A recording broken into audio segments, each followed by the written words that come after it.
What up, world? It's your boy Lil Mo Films, and welcome to another episode of the Chitlen Circuit. Hey, man, we got a legendary special guest in the building today. I'm talking about straight from Huntsville, Alabama. You might have seen her on BET, Trap Queens. You might have seen her on Vlad TV. You might have, ain't no telling where you done seen her. You might have seen her in the streets and walked right past her and didn't even know it was her. We talking about Perrion Roberts. Tell them what's going on, Miss Lady. What's up? What's up, Chattanooga? How y'all doing? I'm so happy to be in your city. Yeah, man. Yeah, man. Done heard so much about you, man. It's an honor and a privilege, man, to be graced in your presence. You know what I'm saying? Thank Especially you. after I done heard you had niggas sleeping on the floor with Oh dogs. You know what I'm saying? We gonna get into that though. We gonna get Lord. into that. But we want to start this thing out, man. Just tell them a little bit about yourself. Okay, so for all y'all that don't know me, I'm from Huntsville, Alabama. I trapped in Huntsville. Well, I trapped in throughout Alabama.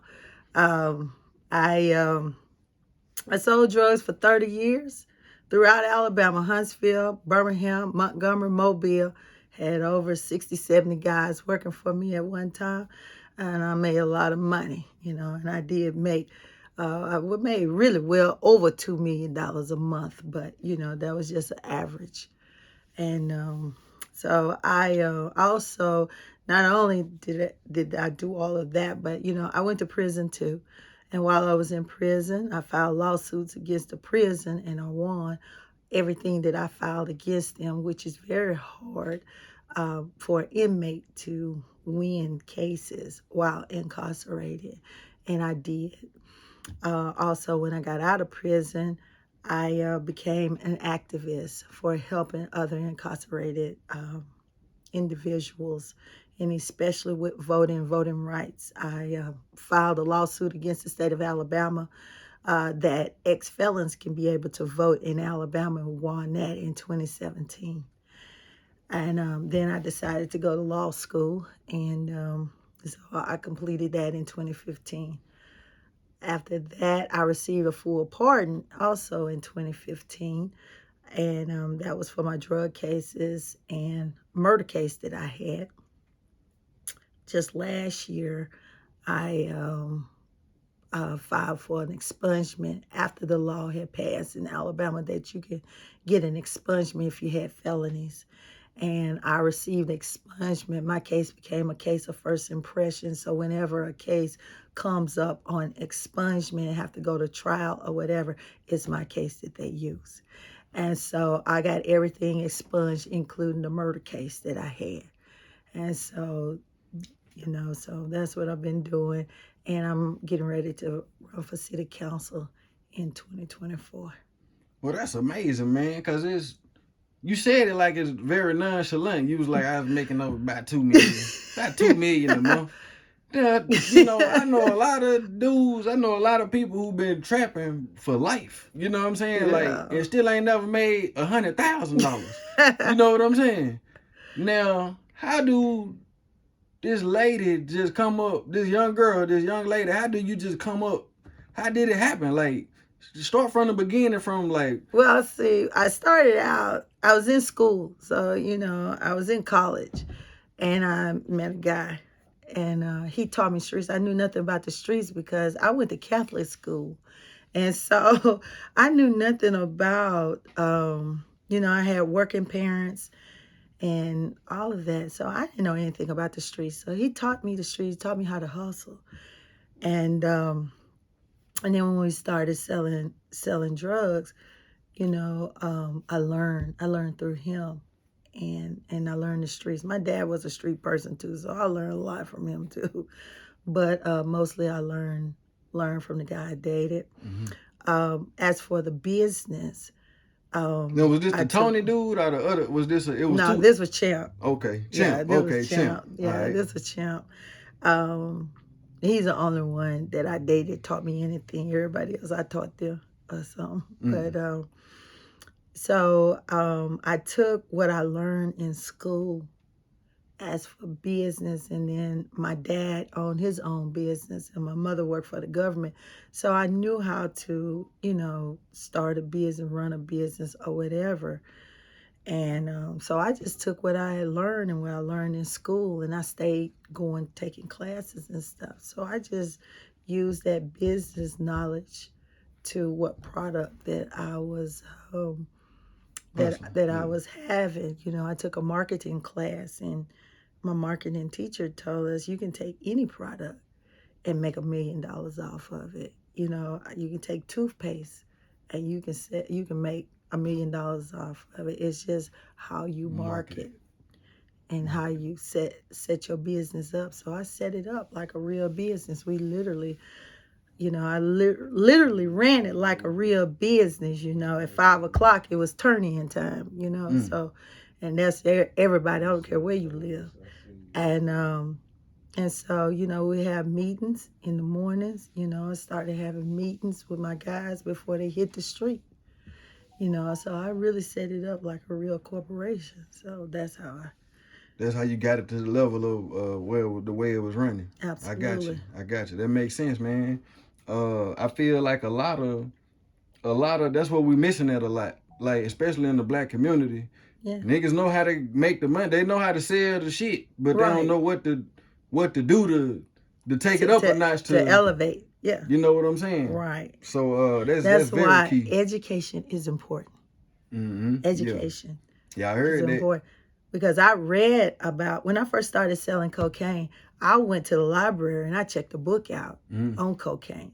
So I could learn about where it come from, who started where, and how it was made and stuff, and the different products that it was in. Coca-Cola actually had real cocaine in In it, the coke. but you wouldn't know that if you didn't read a book, so you have to read. And you never start something and you don't know what you're doing. You have to read and educate yourself on whatever you're doing. Nah, that's real though. That's real, man. So it's like as a woman, cause it's hard for men. It's hard for men in the streets to protect their assets and their money. Like without niggas trying to rob them, without niggas trying to steal from them, without people owing the money. You know what I'm saying? How did you as a female deal with some of those? You know what I'm saying? Because I done heard stories, but I want to hear it from you. Well, first of all, when I first came on the scene, I was picking up money because Champ got arrested for shooting a guy. So he had to go to prison, do some time. So we had money on the street, but I was behind the scene. I was just working and going to school. People didn't see me. They didn't know that I was the force behind it. They just thought I was just his girlfriend or whatever. But so then when I went to try to collect, some of the guys paid me with no problem. Like, yeah, man, I'll give it to you, Champ, my boy, blah, Kept blah, it blah. solid. Yeah. Kept it solid. Then you had those, oh, he locked up. I ain't paying you nothing, And that answer was wrong. You know what I'm saying? Because what they didn't know about me, I will shoot. I get mine. You gonna give me mine one way or the other. I shot at Champ,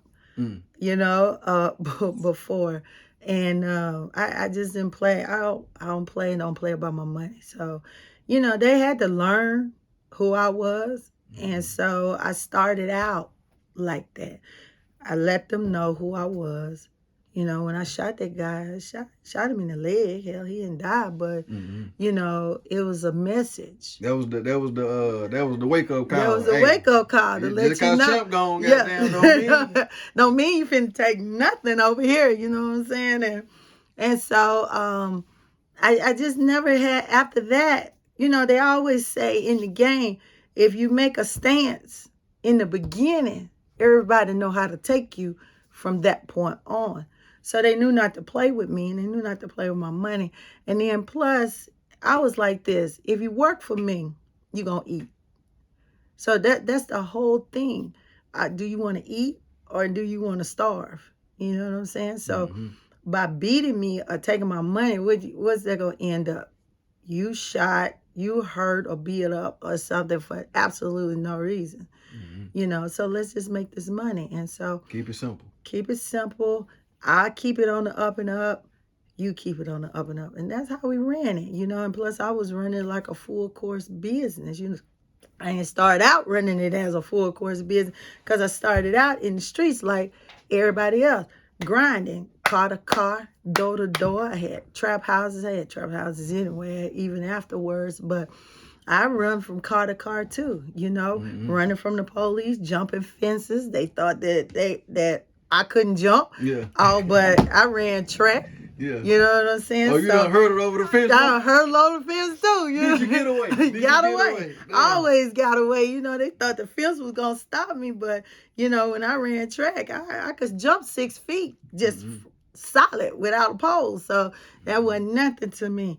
And so, I just grind. I took a lot of losses, you know what I'm saying? Because I didn't get it. You know what I'm saying? I like everybody else. I'm making some money, but I didn't get it. Mm-hmm. I didn't get it how to make it grow and continue to grow. Mm-hmm. And so I took a lot of L's, you know what I'm saying? I took some losses, I didn't start out straight to the top. Straight to the top. Ain't nobody set me out. Would nobody front me nothing. You know what I'm saying? I had to buy everything. So I had to work and make some money so I can go and buy so I could come up and then, the product might not be all that great. So I take a loss right there because you can't sell nothing for full price if the product ain't right. Yep. So I took losses a lot. I took losses coming up. Mm-hmm. And an old man, when they started selling rocks, an old man taught me how to cook. Mm. And so I became one of the top chefs. Plus, my mama had already taught me the periodic table, so I already knew how to mix chemicals and do all that anyway, what should go and what won't go. And but he taught me how to cook, and he actually was a customer of mine. Mm-hmm. And he taught me how, like how the junkies would be beating me when they cook it. Mm-hmm. I didn't know that. I didn't know they was beating me. You know what I'm saying? I didn't know they was stealing my dough. Because I was letting them cook it, but you stealing from me all at the same time. Mm-hmm. So he taught me that, and when he did, it was on then. It was head busting then. Yeah. You know what I'm saying? You're not taking nothing from me, but I had to get it from the mud. Mm-hmm. I didn't start out. Nobody handed me anything. Ain't nobody never handed me nothing. I always had to get mine. Mm-hmm. And so. And it's funny, man, because it's a different era now, man. They they got the fentanyl cracking now. You know what I'm saying? Oh yeah, absolutely. And how you feel? I feel as though that. Boosie said crack, brother. He said he wish everybody just start back doing crack. He said when they were crackheads, niggas was getting their cars worked on. Niggas was getting exactly. Like this fentanyl got it. Hey, they don't do nothing. You can't get nothing, and then they killing them. So you killing your customers, and that's the part I don't understand. So you kill that customer, so you hoping to get another customer. But I don't know. I just think that. You need to think about what you're selling, to people. I sold dope, I sold cocaine, but I always had that raw. You know what I'm saying? If they died, it's because it was so potent that, and it hadn't been stepped on enough. But nobody died. Nobody died. You know what I'm saying? And didn't kill nobody.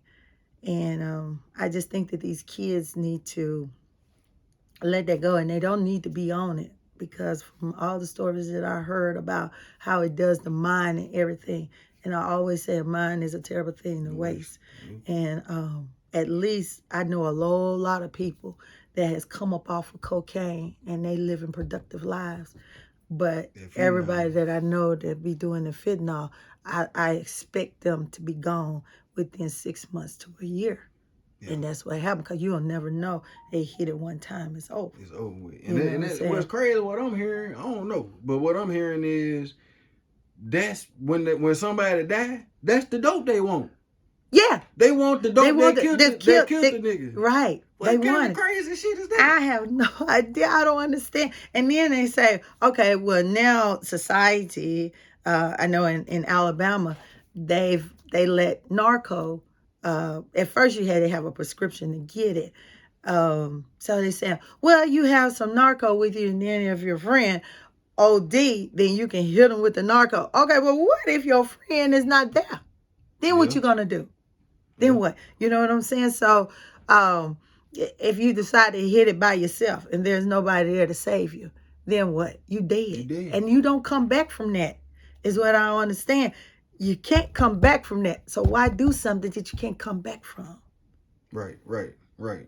That's, I don't know, man. I'm just trying to put it together. You know what I'm saying? But my thing is, how in the hell do you get a cartel plug? You see what I'm saying? Like, it's like, okay, you dealing with niggas and shit. You dealing with your champ, and you dealing with, whoever else in between. You know what I mean? Then all of a sudden, from what I heard on the interviews, they say you were getting 150, 200 kilos, shit like that. Like, and that was nothing. How the hell? Because I was what, you moving. was at the club or something? A nigga trying to holler at you? No. Give him the scoop. No, actually, we had this area where the Mexicans had started moving in and stuff. But I met dude at the car wash. And I met a plug also on the bus coming back from from Texas. I met my first plug when I was coming from Texas, and I coming back on the bus, and just sitting there. I know what it was. I noticed that he every time the bus stopped, he would take his duffel bag and he'd take it off the bus with him. I said, "It's dope in there."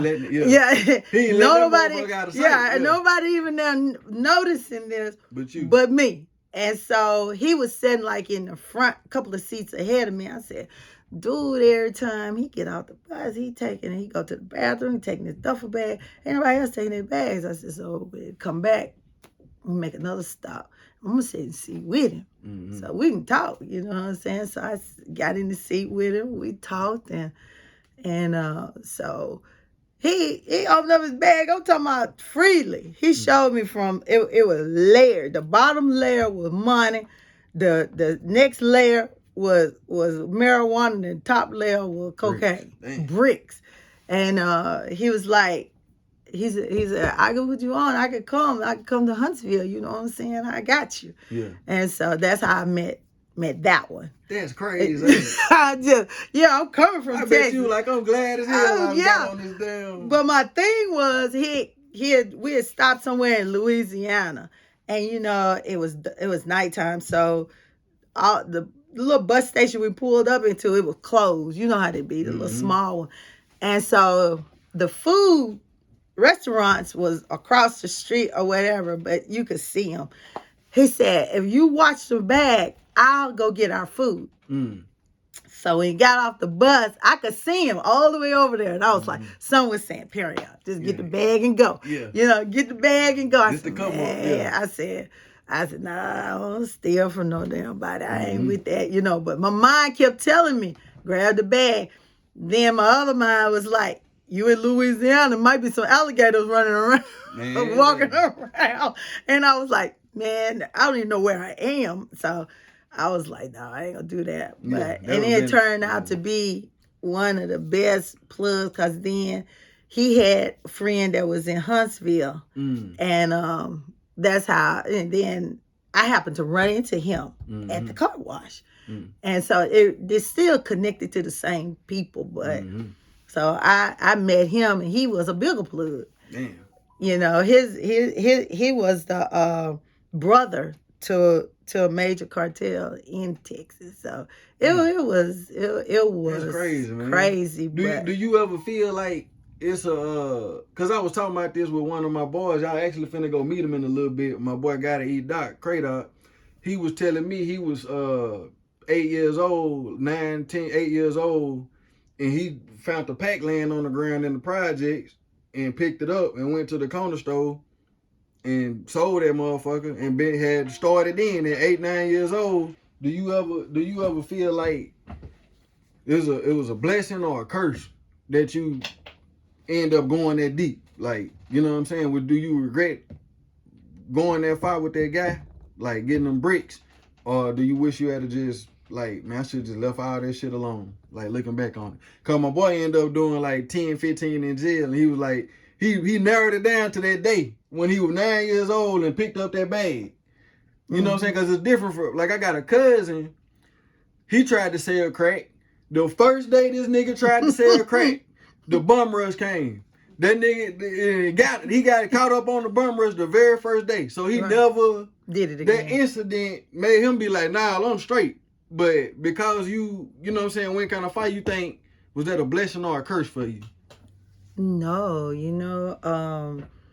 I don't think it was a curse. I just think it was the path that God had me to go down, because if I hadn't went that path, I wouldn't be able to be here to help other young people and be a influencer to them not to go down that path, and to show them that even if you do go down that path or make a crooked turn, you can come up out of there and you can get your record clean. You can have a clean slate and give a second chance, and to start all over. Yeah, my record was longest from Huntsville to Chattanooga, but I was persistent in cleaning my stuff up and getting it cleaned up, and I did. And so I'm just trying to make a pathway for other people, so it won't be as hard for them to get theirs cleaned up. So God had to have somebody to use, like he did in the Bible, like he had Moses. So you feel chosen? You was chosen. I feel I was chosen to do that, and because of everything that's happening, is like, okay, so this is helping this way and that way. You know what I'm saying? It's like I become like that leader, that real leader, to guide our kids or our people up out of this situation that they're falling deeper and deeper into. Because they say, well, I can't get a job anyway, or I can't work nowhere because of this and that. Yes, you can, but you got to want that for yourself too. I can't want it more for you than you want it for yourself. Yeah. Nah, that's deep right there for real. Yeah, you can't say nobody drowning if they don't want to be saved. They'll pull you down with them. Exactly. Exactly. But yeah. So we go on past that. I gotta get into this other thing I've been hearing. Dog. Hold on. I gotta get into it. And this go along good with these new little young females that's doing all the rapping. I can see one of these little bitches doing it now, boy. I ain't mean to say business. I'm saying that in a respectful way. You know what I'm saying? Hip hop way. But they say when you get done with these niggas, when you get done with them in the bed, you say you ain't worthy enough to sleep in the bed with me. Get your ass on the floor with the dog. And the niggas was getting on the floor with the dog. That's what the money do. Do money make niggas sleep on the floor with dogs? What? Talk to me now. Tell me the truth now. Come on. I can't get that out of my head. Hold on. I got to say one more thing. Hold on now. So I'm picturing it. So y'all doing y'all thing. Boom, boom, boom. Y'all done. What you say? What do you think? He finna lay up on you and go to bed? You like, nigga, what you doing? Nah, bro. You gotta get on the floor. Get on the floor and leave. You got a choice. You gotta get on the floor. New Jack City shit, man. But you got a choice. Where that come from though? What was going on with that? Because one, I never trusted nobody. In the game I learned a long time. It was very few people I trusted, which was nobody but me, myself, and I. So I'm not going to sleep with you around me. I don't trust you because I know. You attracted. Nigga, take out with the bag while you in the bathroom. No, that ain't finna happen. Because first of all, the bag ain't nowhere near me. I don't sleep with the bag. Yeah. I had trap houses, but I had trap houses where my dope slept. Mm-hmm. Where my dope slept. Mm-hmm. That I didn't, I only went there to chop up, bag up, or whatever. I ain't closed my eyes nowhere. Where no dope where the was. shit at, yeah. I ain't going. I'm not being up in there, but the hound biz, and you not gonna be there. Was it? Because I heard about your childhood. I heard your father was pretty abusive to your mother.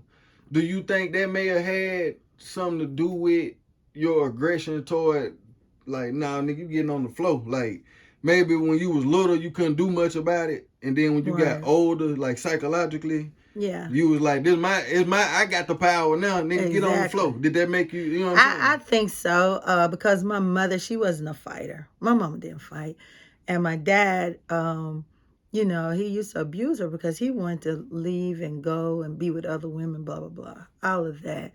And, he would hit my mom in the head with pickle jars. That's what I heard. He hit in the head with a pickle jar. And she didn't even know she was bleeding from the head. She thought it was sweat. She was sitting in the chair in the living room, and we came out our room when he left, because we would go in our room and we would just be so like tense and just listening to it, but not with nothing we could do. And so when he left and we came out the room, she was sitting in the chair, and we kept that chair till we really moved out, till we got older. And she was bleeding, and it was all on the back of our living room furniture on the chair. I was like, "Mama, you bleeding?" And she didn't even know it. So I called my granddad. My granddad came over there with the pills, but my dad was already gone. And he would do that. Or he had this belt. I wish I had kept it. My dad passed away. I had that belt. I threw it away. I was like, when I was going through his thing, he just died in 2020. I said, man, that belt caused too many problems. I threw it away. I should have kept it just to show. Yeah. And what it was a leather belt with these buckles, these loop buckles, very heavy. And he would beat her with that and all the time and stuff. And so one day when I got a little older, probably 13-ish or so, and I told my brother that was younger than right behind me, I said, if Curtis jump on Mama today, I'm jumping on him too. And he said, I'm gonna help you. Yeah, he's little, but and when he got ready to jump on, I jumped on his back and stuff, and I was hitting him and stuff. I said, you're not going to jump on her no more. And so when he slung me off, he used to keep a little two-shooter in his pocket. That's why I learned to keep me a two-shooter in that little side pocket. They don't make it big enough for a two-shooter no more. Yeah. But anyway, he pulled it out, and so my brother had him by the leg, and so he pulled it out. We took off the running. Outside, we had these huge pine trees. And so we ran. It was nighttime. We got up under the pine tree, but he's shooting outside. Not towards us, but just shooting, I guess, in the air. I don't know where he was shooting. But we was hiding up under the tree. And then when he left, we ran down the street to a neighbor's house. And the neighbor, she called the police. For my mom.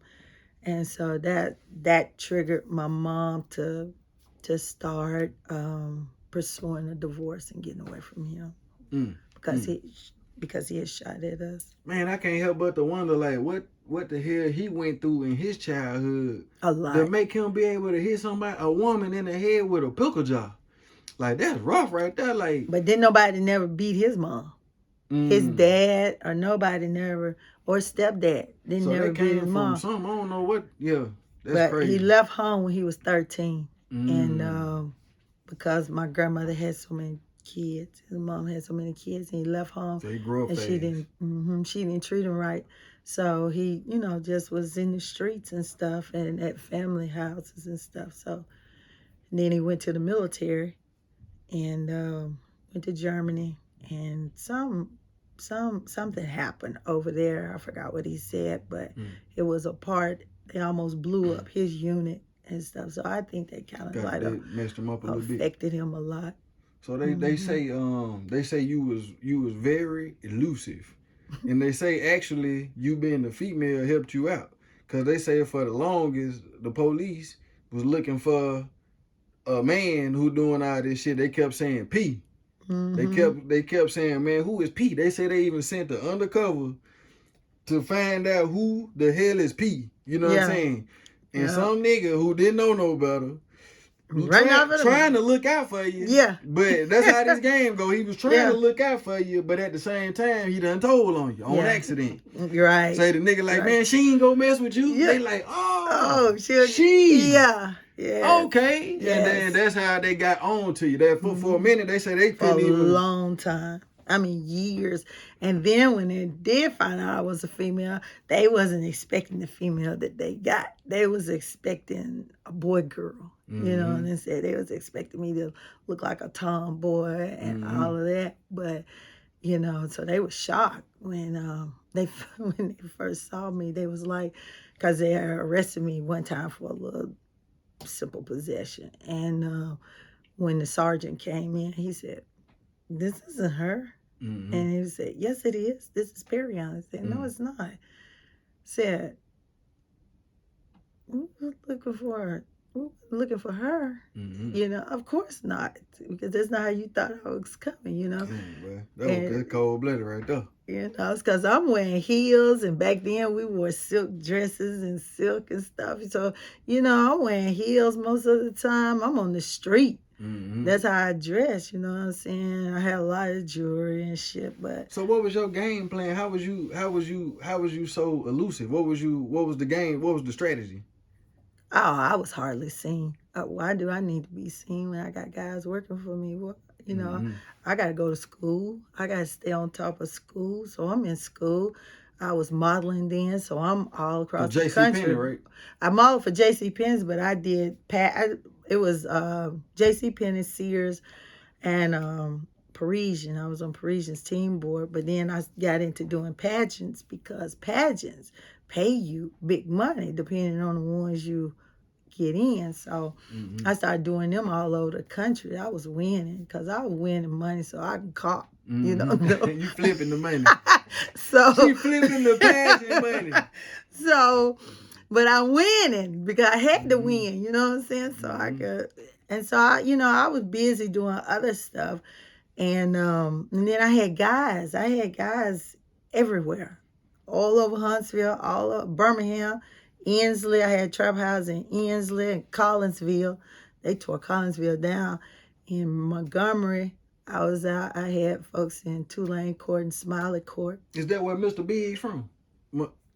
He from Montgomery, Mobile, the last Mr. Big. I just had a few people that was working down through there, but I wasn't. You never really ran into Mr. Big because Mr. Big was the shit, boy. The last Mr. Big. I just slid through there and slid out.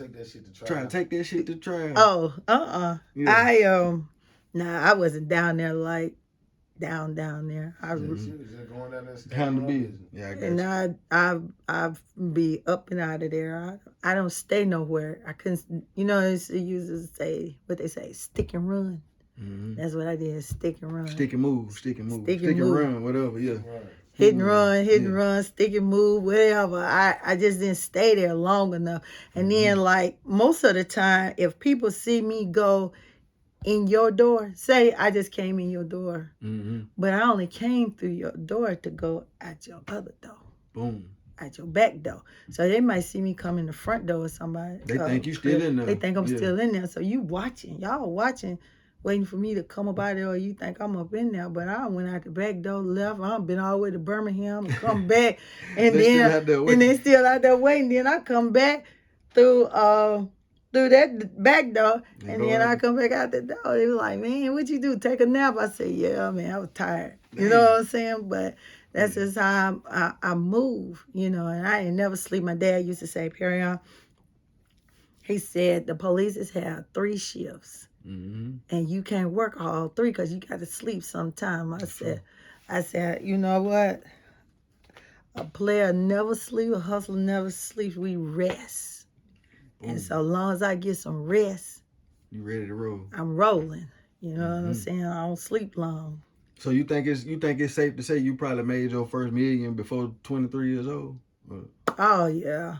Oh yeah. What do a million look like? Like how big is it? Like is it what do it? It's a whole lot of money, man. Was you tripping when you seen the money? Was you like, I really did this shit? Like you weren't tripping? No, cause you knew you was gonna do it. Cause don't nothing. I don't know. I don't get excited about stuff. You know what I'm saying? Some people like that. Even like with the show, they, even the producers asked me, "Aren't you excited after we filmed? Aren't you excited?" I said, "Yeah, I'm excited." They said, "Well, you don't act excited. What you want me to do? Bounce off the bed or jump?" That's just not me. You know what I'm saying? So it is what it is. And now,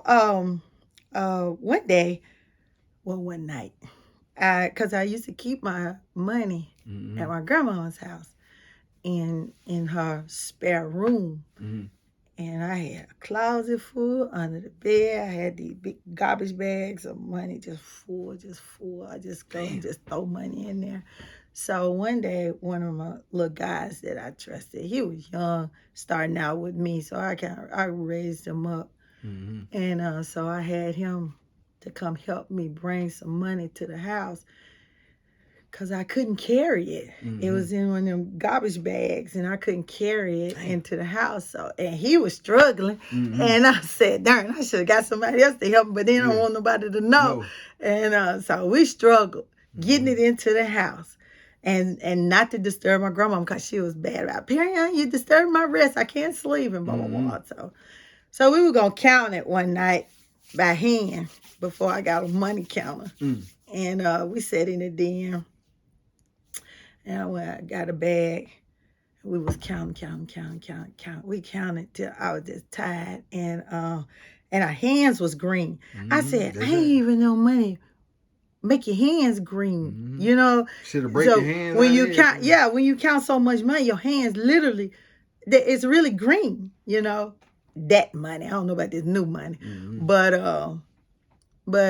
yeah. So I tried counting it by hand. Counting so much money, her damn hands turned green.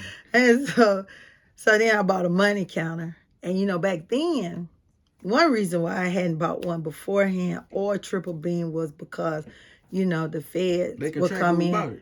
Well, they would give you 20 years just for having a triple beam or just for having a money counter. They would give you 20 years. That's just off the top, on top of what they finna give you. And that's when the feds will come in. So, you know, by the grace of God, I never had a Fed case because they never caught me. They didn't never catch me good enough to give me a Fed case. Man, that's a blessing. Yeah. So every time they caught me, one time they gave me 10 years for 0.1 gram. Damn. But it wasn't because of the dope. It was because of my name. So my name was bigger than the dope. Right. They just needed something to get you. They just needed something to get me on so they can start building a case so they can give me habitual offender. So I understand you had end up getting something like 99 years or something. They offered me 99 years this last time. They offered me 99 years. They ended up giving me 21. And I told them, the Lord said, no matter what you give me, I'm only going to do 2 years. So I went in March 04. I made parole March 06. That's 2 years. Now explain to them, explain that to them, because a lot of people when they first hear that, they'll be like, how the hell you get 99 years and you ain't do 2 years? Who the hell you done told them? You know what I'm saying? I didn't tell on nobody. And I didn't break it down to them to why. Yeah. They offered me 99 years. But in the midst of all of us going to court and a whole lot of other stuff in between, my lawyer and the DA had words. They got into it real bad. My lawyer ended up getting killed. They said somebody pushed him out of a deer loft, which they were saying that it was the DA that did it because they was into it that bad. But he ended up getting killed in the middle of that or whatever. So then after he got killed, I got another lawyer. So he come and said, okay, well, I'll offer 21 years. And if she don't take it, then we'll go to trial. And then I'll give her the 99. Well, I had to take it because you got it off of me. Now, if you had got it over here, 99%, what is it? Possession is 9/10 of the law.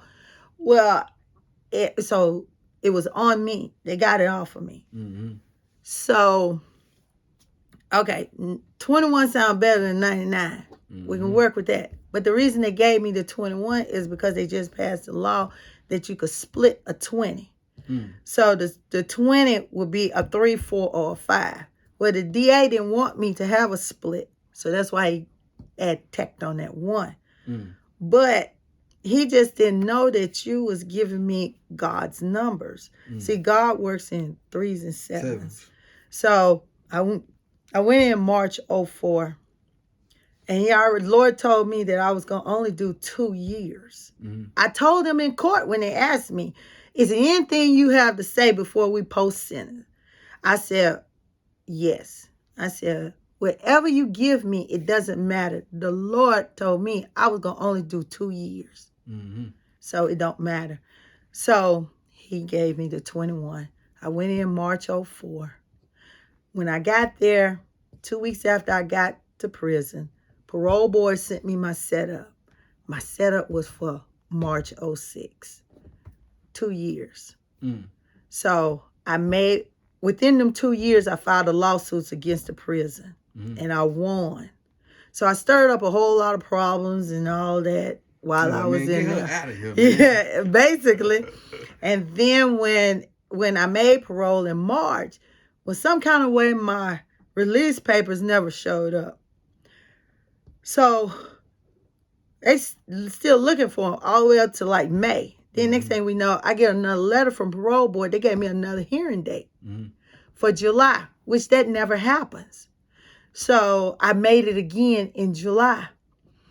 All the 4 of the board members signed off the first time. All 4 signed off the second time. They told them to release me immediately because they don't know what's going on with the prison, why they holding me. Mm-hmm. So that's how I got out. But if you add it up, I made parole March. I made parole July.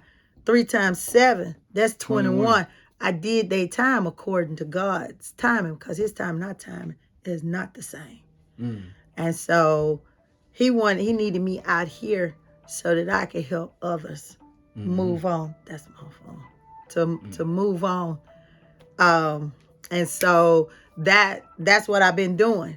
I've been basically doing God's work because I'm everything that I do is because he have directed me and led me to doing it. You know, I don't make no moves unless I get that voice from the Lord to tell me, okay, you make this move, you do this. Even with applying for my pardon, you know, I had so many people telling me, you know, since you applying for a pardon, your record so long. Plus, I had a murder case, and I was arrested for capital murder, but we went to court. It was for murder, and I was acquitted on that.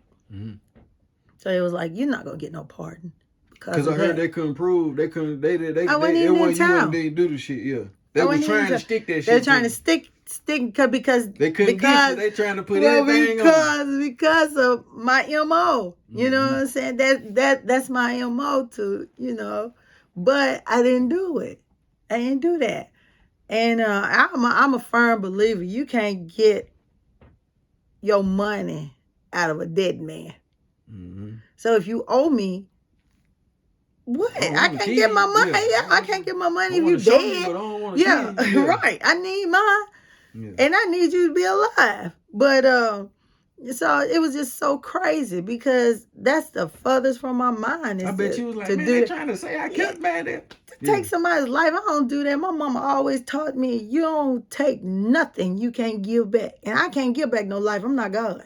So and like you said, if you check your MO, you shot the nigga in the leg. I ain't trying to kill you, nigga. I ain't trying to kill you. I shot one in the ass. Yeah. Well, he dared me.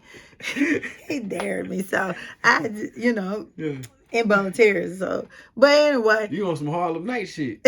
Yeah. Well, he dared me. He said, I dare you to shoot me. You doing all this and I dare you to shoot me. So, boom. Damn. Hey, this is fun and games for me. You know, I ain't got nothing else to do. You know. And but not to kill nobody. And so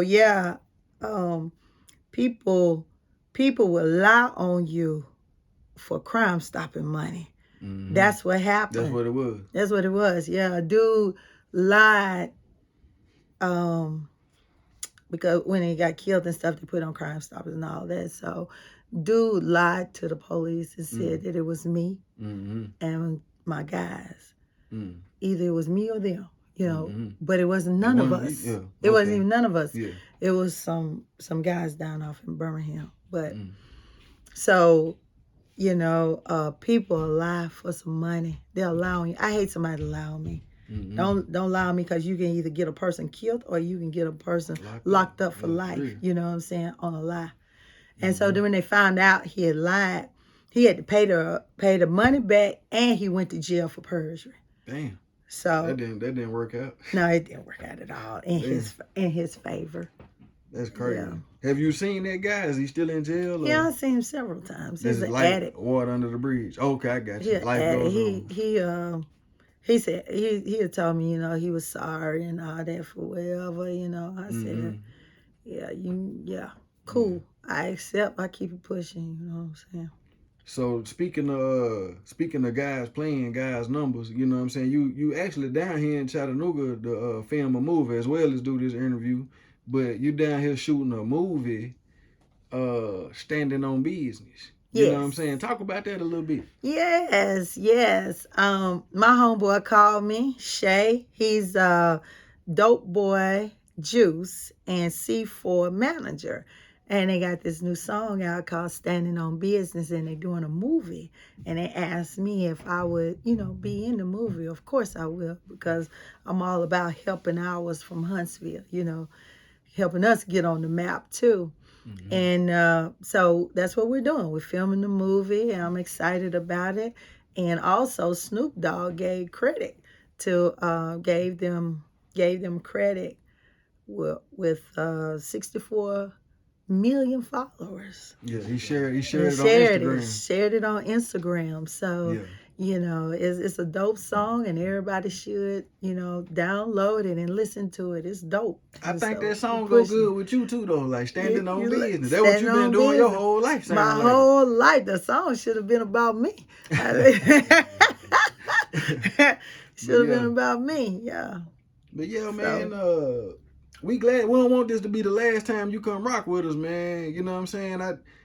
This is probably one of the biggest interviews I done ever done, man. You know what I'm saying? And I appreciate you. I've been invited to come to Chattanooga do an interview with Chi-Chi at Shouts out Chi-Chi, man, from Power 94, man. That's right. That's right. I haven't even made it to interview with her, and I'm here with you. Little more films. The Chitlen circuit. Yeah. Just like that, man. Just like you ever heard of the Chitlen circuit? You know anything about that? The Chitlen circuit, yeah, but I hadn't heard nothing about Tell them what you know about the Chitlen circuit. The Chitlen circuit is our community of music and movies. That's about us, because we're down here at the bottom, but we headed to the top. They look at the Chitlen circuit as lower level, but it's really the high level. It is. It's where all the shit come from. This is where it come from. This is where it all come from. What you say? This the real dope. This the real dope right here. Yeah. And so you got to start somewhere, because everybody didn't start from the top, and everybody wasn't given a bag, or set up so that they can make it. Some of us have to get it at the Chitlen circuit. We got to get it from the mud, and that's where I started from. I started from the Chitlen circuit to the mud, and now I'm going to the top. Boom. So yeah, man, y'all just heard it. That's another epic episode of the Chitlen circuit. This your boy Lil Mo Films with Perrion, and we up out this thing. Boom.